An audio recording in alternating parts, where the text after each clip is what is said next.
Sir, मैं आपके माध्यम से माननीय सदस्य को ये बताना चाहता हूं कि जिस योजना की चर्चा हम लोग कर रहे हैं, पीएमएफएमई स्कीम, उसका सबसे ज्यादा लाभ बिहार राज्य को ही मिला है। सबसे ज्यादा बेनिफिशरीज इस योजना के बिहार राज्य को ही मिले हैं।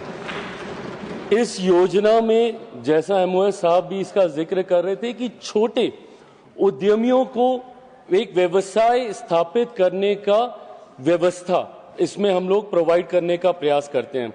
गांव देहात से आने वाले छोटे छोटे गरीब परिवार से आने वाले लोगों को कैसे उद्यमी बनाया जा सके, कैसे उनको एंटरप्रेन्योर बनाया जा सके, इस सोच के साथ इस स्कीम का निर्माण किया गया था।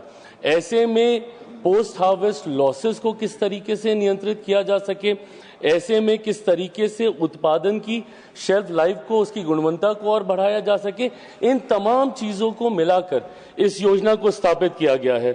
मुझे खुशी है कि सबसे ज्यादा लाभ इसका जहां बिहार को मिल रहा है, वहीं हम लोगों ने विभिन्न और माध्यम से, रिवर्स बायस सेलर मीट के माध्यम से भी हम लोगों ने प्रयास किया कि किस तरीके से उन उद्यमियों को हम लोग राष्ट्रीय और अंतर्राष्ट्रीय बाजारों के साथ हम लोग जोड़ सकें। बिहार में इसको लेकर हम लोगों ने कैपेसिटी बिल्डिंग सेंटर भी हम लोगों ने खोला है।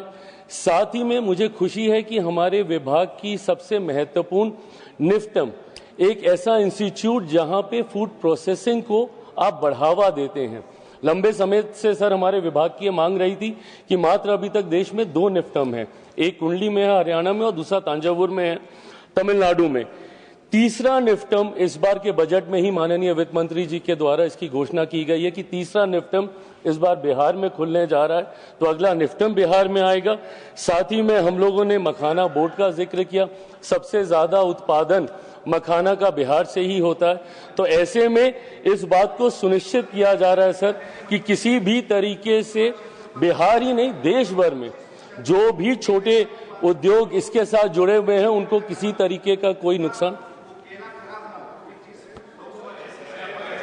मैं इसी व्यवस्था का मैं जिक्र कर रहा हूं।